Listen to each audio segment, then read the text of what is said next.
Your lecturer is Anne Williams. Dr. Williams is a professor of French at the Metropolitan State University of Denver, where she teaches courses in language, literature, and culture. She earned her PhD from Northwestern University and earned a Diplôme d'études approfondies from the Université Lyon 2. Dr. Williams was named Chevalier dans l'Ordre des Palmes Académiques by the French Ministère de l'Éducation nationale. She regularly presents conference papers and has co-authored 4 college-level French textbooks.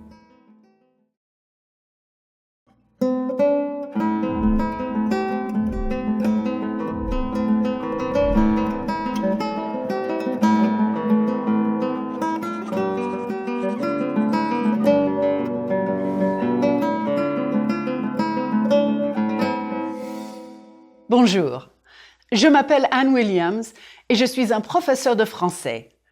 Je travaille à Denver, dans le Colorado, depuis 26 ans. J'adore les étudiants dans mon université. J'adore aussi le café. My name is Anne Williams, and I am a French professor. I've been working in Denver, Colorado for 26 years. I love the students at my university. I also love coffee. I grew up in an English-speaking home in Colorado, and I discovered my passion for French in my early 20s. So, to people who say that you can't learn French as an adult, allow me to disagree. Was it the sound of the language that first attracted me? Or was it the romantic idea of someday going to Paris? Maybe it was the literature I read in translation, or the one French restaurant where we went for very special occasions. I might have been attracted by the fact that French is spoken in so many countries around the world. Whatever it was, here I am all these years later, sharing my passion with students and with you. And I'm wondering what sparked your interest in French. I suspect that as you discover more about French-speaking cultures in this course, you'll find all kinds of reasons to learn this beautiful language. At least, that is my hope. Along with the personal motivation that you may have for pursuing French, there's a very practical side, too. French is an important world language, and not just for me. It's a working language for the European Union, NATO, the United Nations, and the Olympic Games. It's among the top 10 most frequently used languages on the internet. French is an official language of 30 countries and is widely spoken in at least 10 others. It serves as a common language in several multilingual countries, particularly in North Africa and West Africa. For example, some Berbers and Arabs in Morocco might not understand each other's languages, but French might be a language they share. You see all 3 languages on the sign at the Green Party headquarters in Rabat. French also allows those of us from the outside to get to know their cultures and gives them opportunities in global markets. When you speak French, you'll join approximately 200 million people who use French every day. And it's been projected that 750 million people will be speaking French in 2050. See? My second language is not in danger of extinction.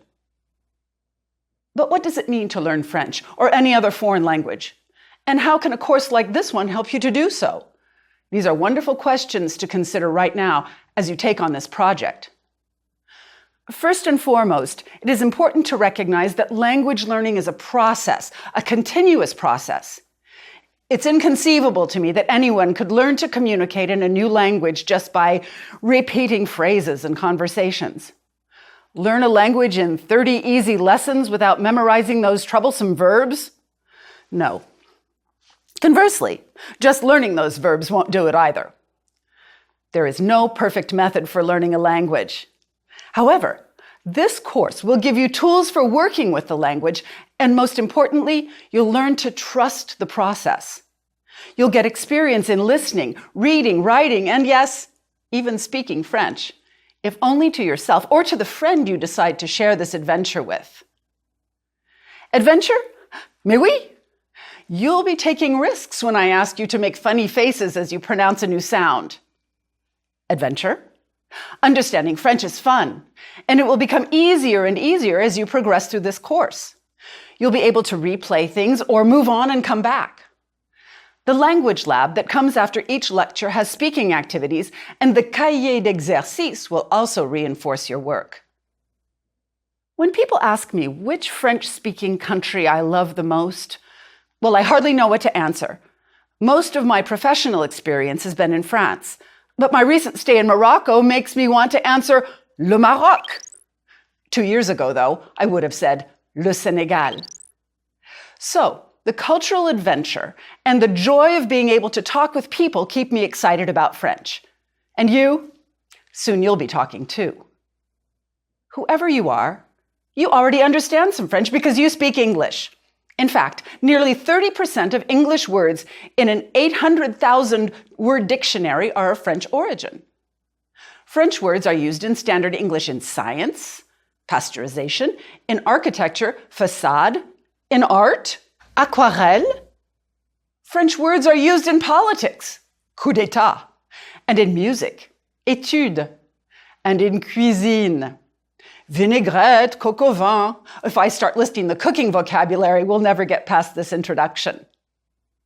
A French friend wanted to improve his English, so he signed up for an internet word of the day. To his surprise, most of the words that popped up were cognates. He was very proud that he already knew so much. Okay, he still has to work on pronunciation. Don't believe me? Let's try an experiment. I'll read a paragraph in French. What words are you able to understand? Don't forget, you can pause and repeat this as many times as you like. Here we go. Tous les week-ends, il y a une grande réception à la résidence de l'ambassadeur américain. L'ambassadeur invite des entrepreneurs importants pour les échanges économiques entre la France et les États-Unis.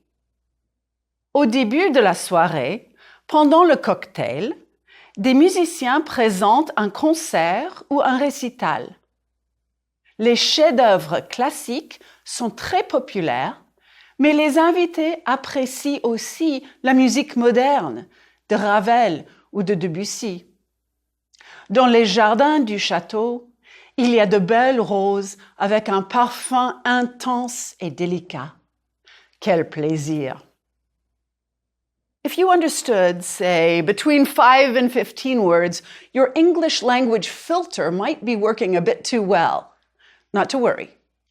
If you understood between 16 and 26, your French ears are tuning in. If you understood more than that, félicitations. Congratulations. This little test is just to remind you that you have some vocabulary from the very outset. One other thing. I bet you were pretty focused as you listened. That's important. You'll have activities like this throughout the whole course. Activities where I ask you to repeat, guess, practice. Active participation will help you to learn much faster. Here's another bit of good news. French is a language that loves to follow rules, even if French people sometimes don't. Patterns and rules will help you, and even today's lesson will include things that you can practice and build on. Pronunciation?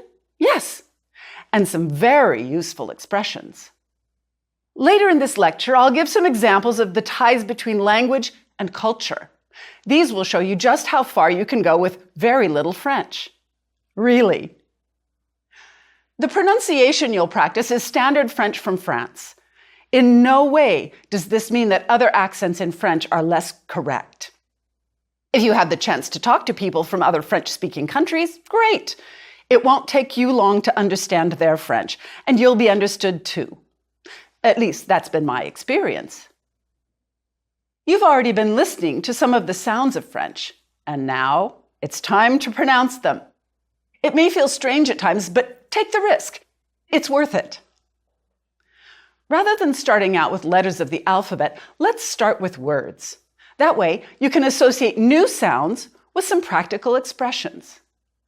Let's get started. Commençons. I said a bit ago that French is a language that loves rules and patterns. Here's our first pattern. Think about the word nation in English. The French pronunciation is nation. Repeat, nation. If you know that the endings T-I-O-N and S-I-O-N are pronounced sion in French, you won't have much trouble understanding these French words. Passion, conversation, communication. Repeat, please. Passion, conversation, communication. Uh-oh. Did I hear a bit of trouble with communication? Oh, the sion was fine. It's the U, the American U, I'm worried about. Communication. Is French hard to pronounce? Well, maybe at first. It is different. Most people with practice can learn to pronounce French correctly. And if you can't get it just perfect, they'll understand you anyway.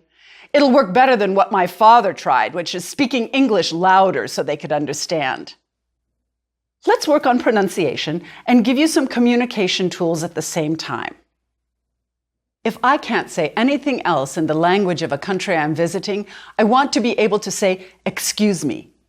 And the French are very fond of politeness and protocol, so this will go a long way. In French, it's excusez-moi. Please repeat. Excusez-moi.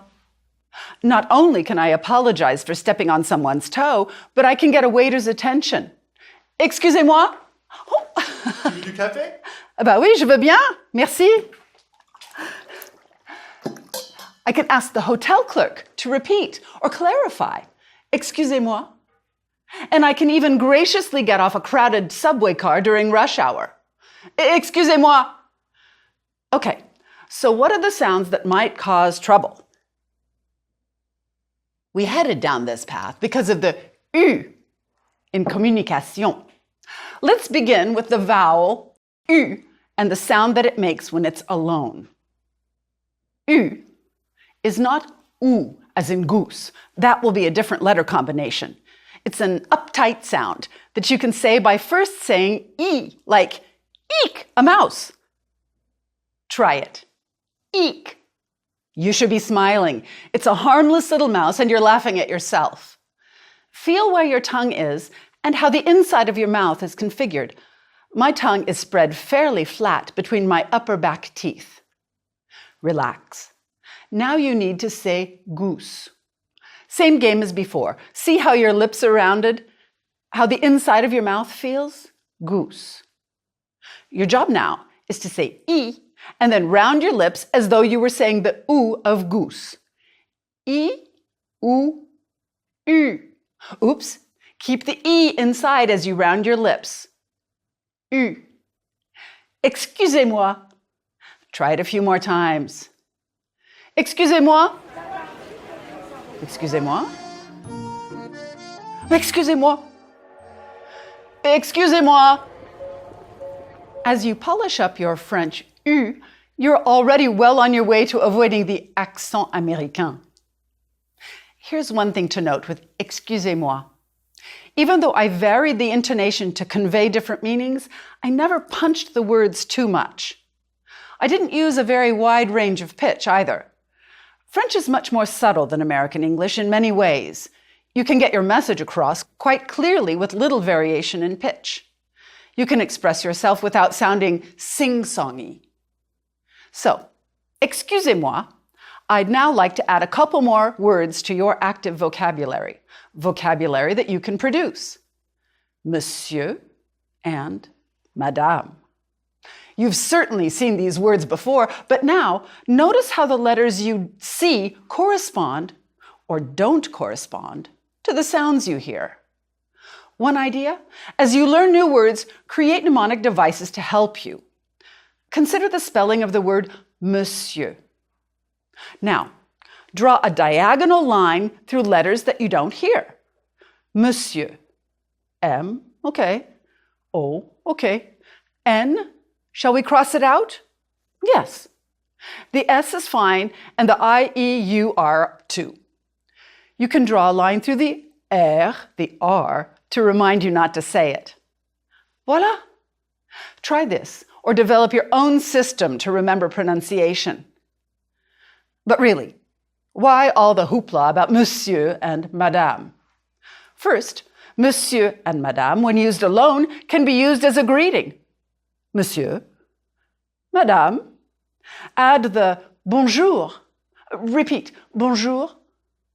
Bonjour, monsieur. Bonjour, madame. And there you have the beginning of an exchange with a French person.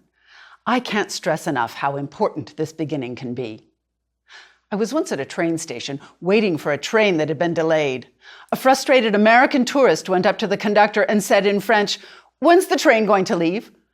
Quand est-ce que le train va partir?" She spoke rather good French, but the lack of a greeting really shocked the conductor. He replied, rather firmly, "Bonjour, madame." Our grumpy tourist just needed to be more culturally aware. A simple, "Bonjour, monsieur, excusez-moi," before jumping into the question would have done wonders. Or she could have said, "S'il vous plaît." "S'il vous plaît, monsieur, excusez-moi." These titles add extra politeness to the "excusez-moi." "Excusez-moi, monsieur."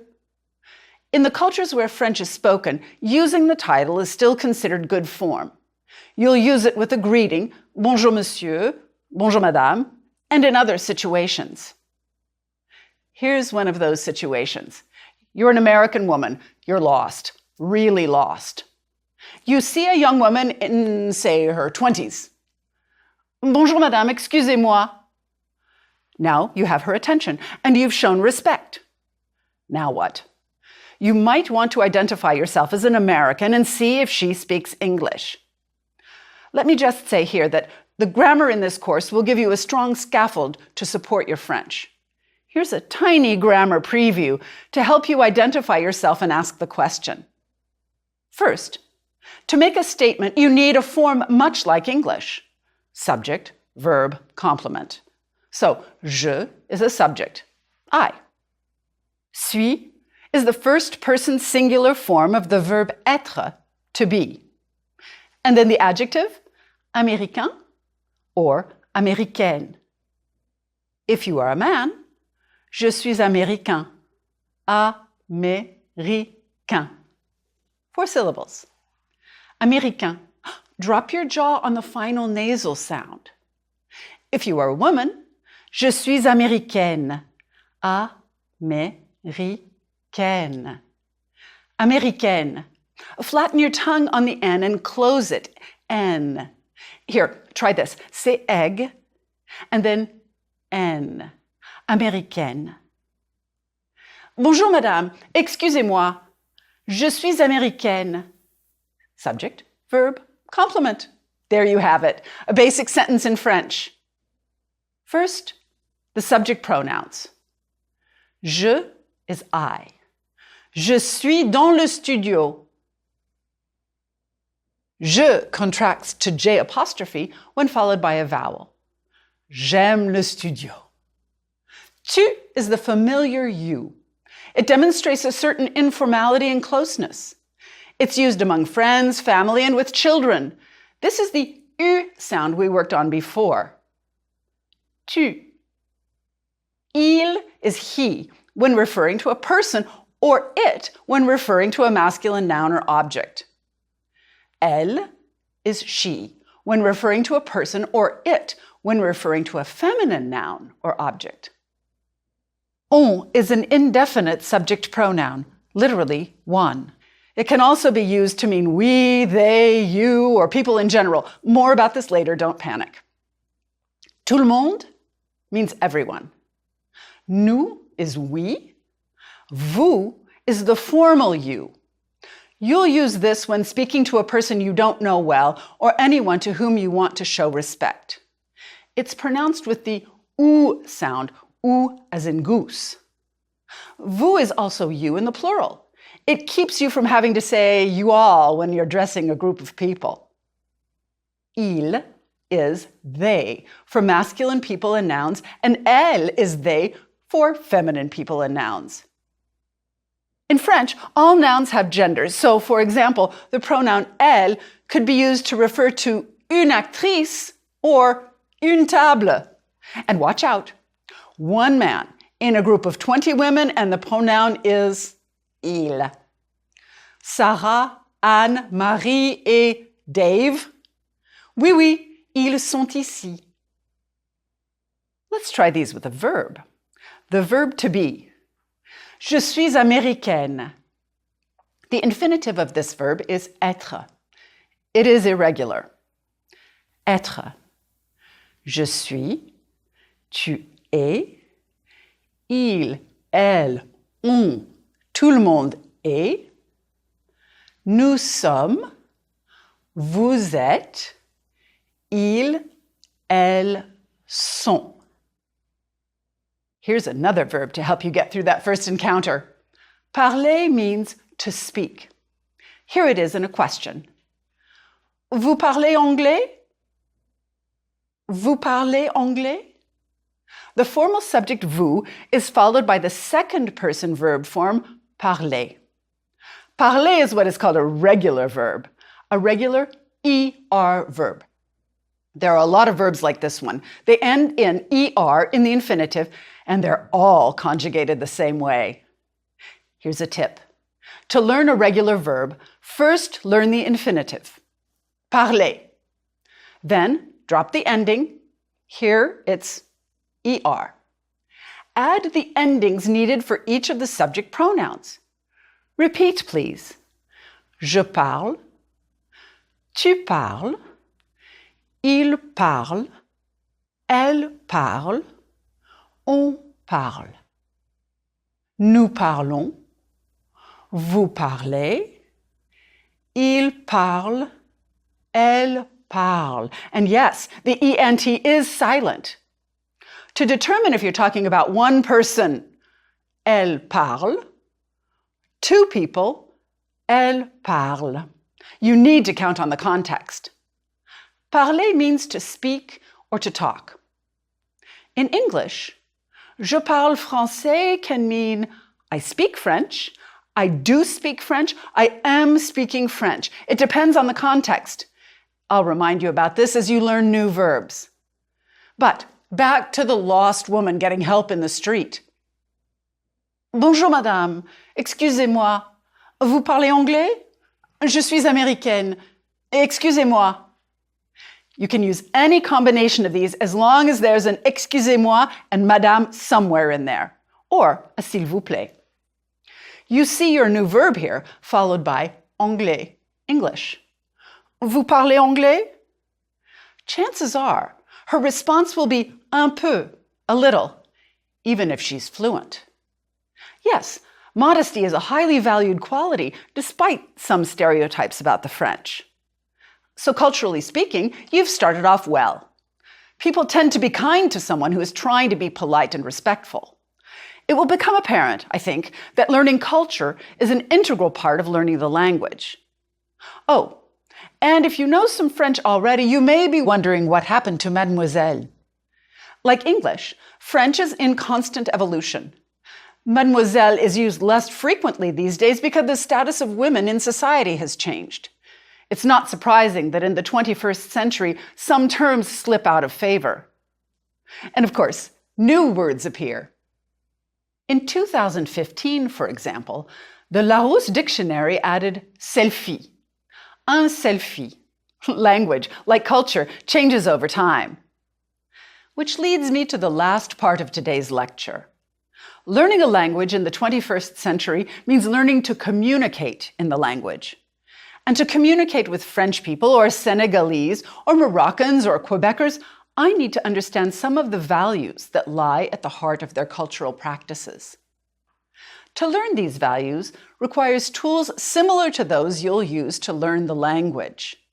To say, excusez-moi, madame, you listened, you repeated what you heard, and you associated these steps with a situation where you might use these simple words. You've already begun to observe and analyze language and its uses, and now I'm going to ask you to do the same with other cultural artifacts. What do I mean by cultural artifact?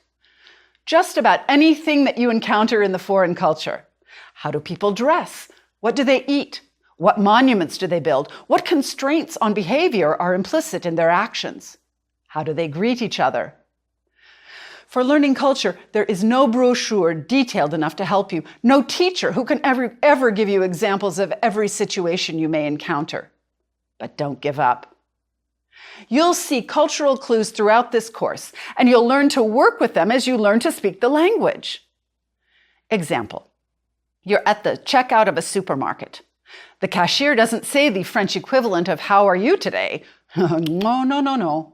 She simply says, "Bonjour, madame." And you? You answer, "Bonjour, madame." You've greeted each other, and maybe not with a smile. In fact, some French visitors to the US are shocked by the personal tone that people in the service industry are often required to use. You and the store clerk are not going to become friends in the time it takes you to buy your cheese. Pretending otherwise is appreciated in some cultures, but not in many where French is spoken. However, the brief interaction you had at the French supermarket created a momentary relationship based on mutual respect. How? Monsieur comes from monsieur, my sire or lord, in the medieval sense. And madame, can you guess? Yes, my lady. In many French-speaking countries, greetings demonstrate the cultural value of clear relationships. Here, a formal one. The bonjour monsieur sets the stage for a whole set of behaviors, topics of conversation and interactions that are culturally programmed by the use of these two simple words. So, you observe a phenomenon, but rather than jumping to an interpretation, you pause, analyze. What might this mean, not in your culture, but in another culture? You respect a cultural norm, even if it seems strange at first. You may be saying at this point, but I don't want to excuse myself or spell or talk about my nationality. I want to read Montaigne, Voltaire, Rousseau. Excusez-moi. It won't happen today. But if you stick with it, you will be able to read French and ask for a book at the librairie. Oh, careful. That's a bookstore, not a library. Does the type of approach I took today surprise you? Maybe that's a good thing. Research in the field of second language acquisition offers us lots of options, and 21st century methods stress communication and language function. Today's learners are asked to combine playfulness and risk-taking with an intellectual understanding of what language is and how to use it. Little by little, the pieces fall into place, and my deepest hope is that you will go on to take a French class and interact with others. In French, of course. As you can tell, this is not survival French or French for travelers. It's French for someone who imagines an authentic contact with language and culture. Someone who knows that this contact comes slowly. Slowly. And believe me, I was a very impatient learner. We're going to end the lecture today with a scene right out of my past. We could call it Anne before French classes. I was so excited to be in Paris for the first time, but I had about 10 words of French. I had to learn patience. And heaven knows the French people I met early on were very patient with me. Excusez-moi, monsieur, vous parlez anglais? Je suis américaine. Oui, madame, je parle un peu anglais. Can I help you? Oh, thank goodness. I'd like to get to the Place Saint-Michel, and I'm turned around. Turned around? Lost. Ah, okay. You walk down this street, la rue Serpente, past the cinema, until you get to the big Boulevard Saint-Michel. There is a kiosk for newspapers. Then you go left and go down the boulevard. You'll go past some, how do you say, boutique? Right, shops. There is a pharmacy, and I think a restaurant, and the Place Saint-Michel is just on your left. Oh, merci, monsieur. Merci. Au revoir, monsieur. Madame. Okay. Newspapers. Kiosk. Turn left. Shops. Boutique. Une pharmacie. Un restaurant. So on my right, no, my left. Great! La Place Saint-Michel. Et mon ami, avec le sac rouge, the red bag. Bonjour, Kevin. Sure, I put this little scene together for this lecture. But believe me, it reflects many of my experiences in France. Learning to function in French took time. So be patient. Soyez patient. Be patient with me, with the language, but most of all, be patient with yourself. Au revoir, madame. Au revoir, monsieur. And à bientôt. That means see you soon. Groupe 1. Learners hear the word and they repeat. La politesse. Écoutez et répétez, s'il vous plaît. Bonjour. Bonsoir. Au revoir. Je m'appelle. Enchanté. Excusez-moi. Pardon? Pas de problème. Oui? Non? Je ne sais pas. S'il vous plaît. Merci. De rien.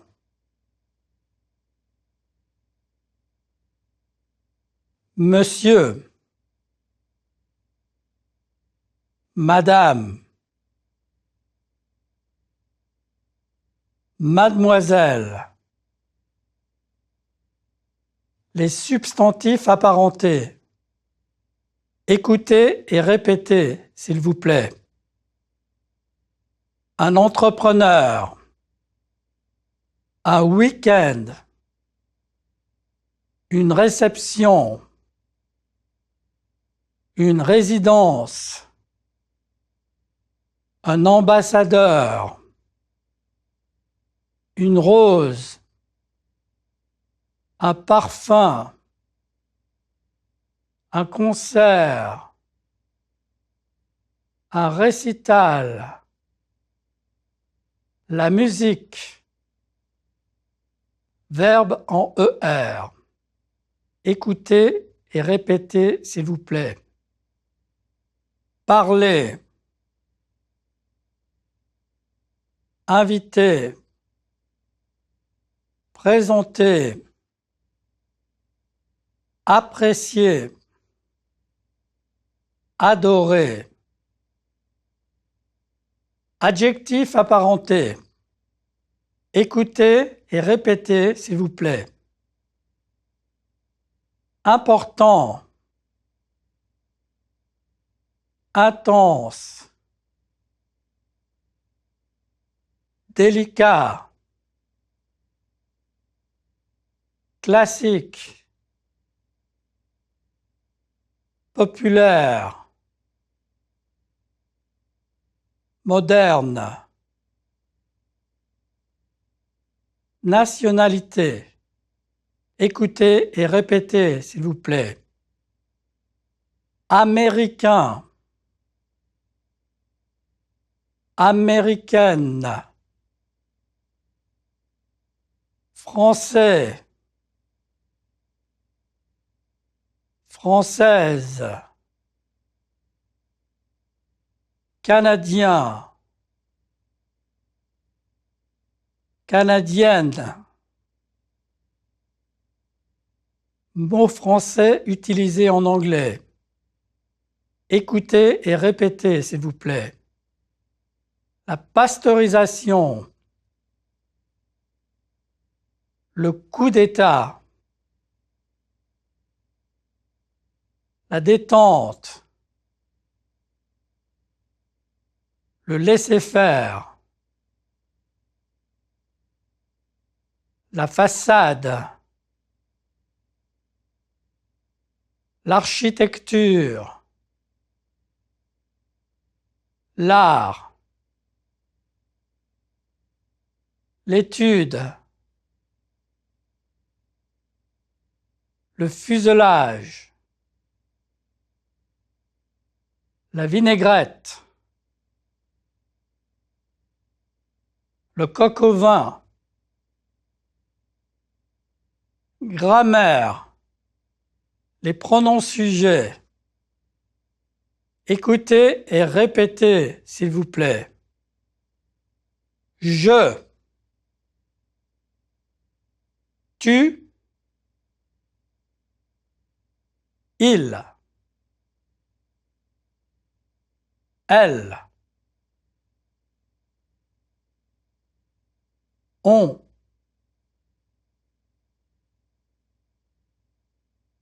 nous, vous, il, elle. Conjugaison des verbes réguliers en ER. Écoutez et répétez, s'il vous plaît. Parler. Je parle. Tu parles. Il, elle, on, tout le monde parle.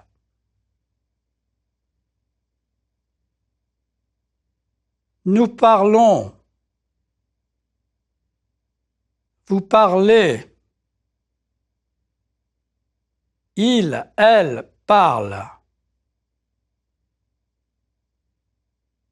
Adorer. J'adore. Tu adores. Il, elle, on adore.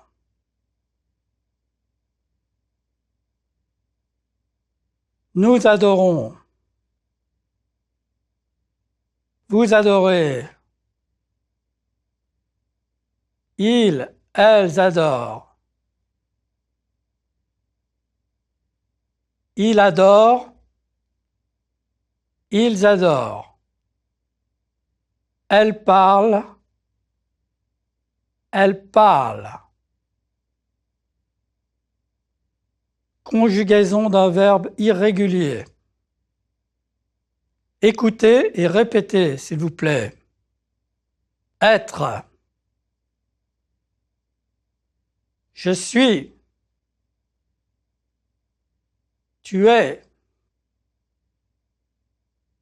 Il, elle, on, tout le monde est.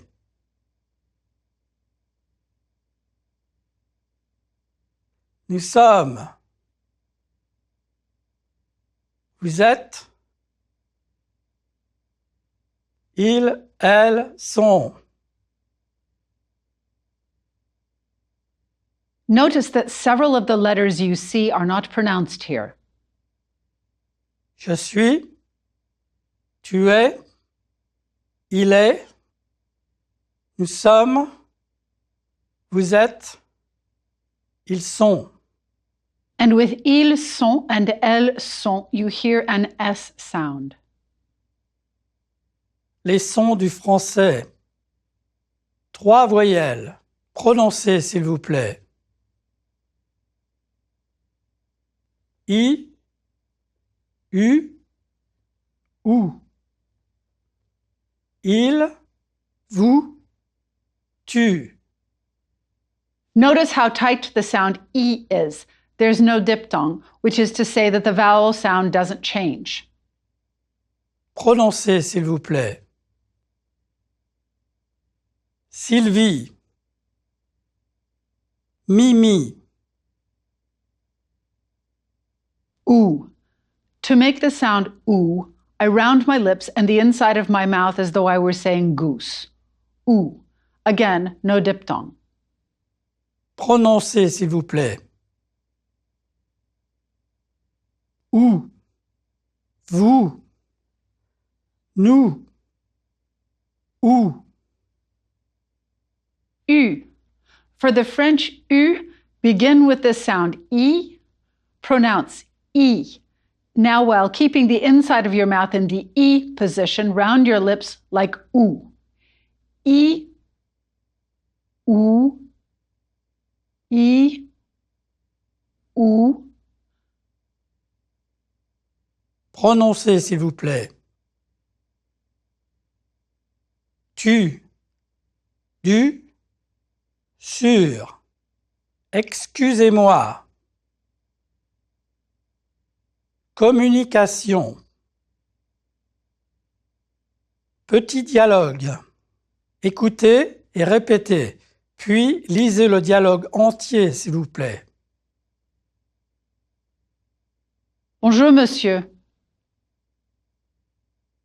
Bonjour, madame. Bonjour, mademoiselle. Bonsoir, monsieur. Bonsoir, madame. Bonsoir, mademoiselle. Au revoir, monsieur. Au revoir, madame. Au revoir, mademoiselle. Excusez-moi, madame. Pas de problème, monsieur. Excusez-moi, mademoiselle. Je parle français. Tu parles français? Oui, je parle français. Tu parles anglais? Oui, je parle anglais. Christian parle anglais et français.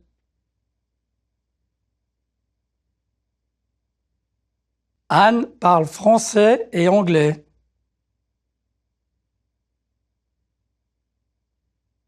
Nous parlons français et anglais. Tout le monde parle français.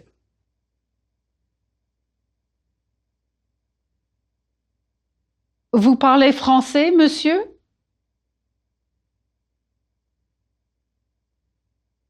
Oui, madame, je parle français.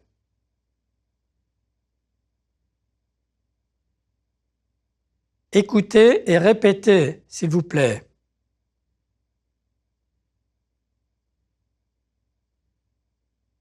Je m'appelle Anne Williams. Et vous? Je m'appelle Christian Roche. Et vous?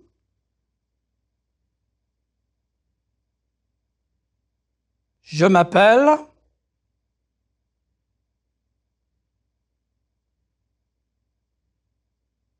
Écoutez et répétez, s'il vous plaît.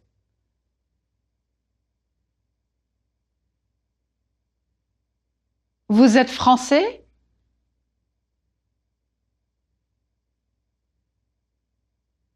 Oui, je suis français.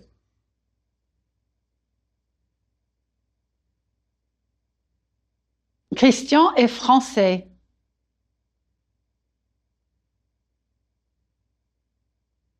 Vous êtes américaine, hein?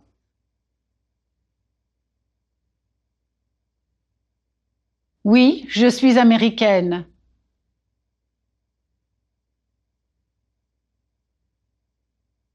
Anne est américaine.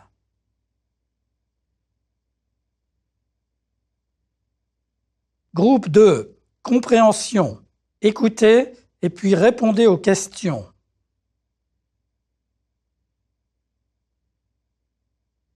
Tous les week-ends, il y a une grande réception à la résidence de l'ambassadeur américain. L'ambassadeur invite des entrepreneurs importants pour les échanges économiques entre la France et les États-Unis. Au début de la soirée, pendant le cocktail, des musiciens présentent un concert ou un récital. Les chefs-d'œuvre classiques sont très populaires, mais les invités apprécient aussi la musique moderne de Ravel ou de Debussy. Dans les jardins du château, il y a de belles roses avec un parfum intense et délicat. Quel plaisir! Répondez oui ou non, s'il vous plaît. La réception est à l'ambassade de France? Non. Les musiciens présentent un concert? Oui. Il y a des roses dans le jardin? Oui.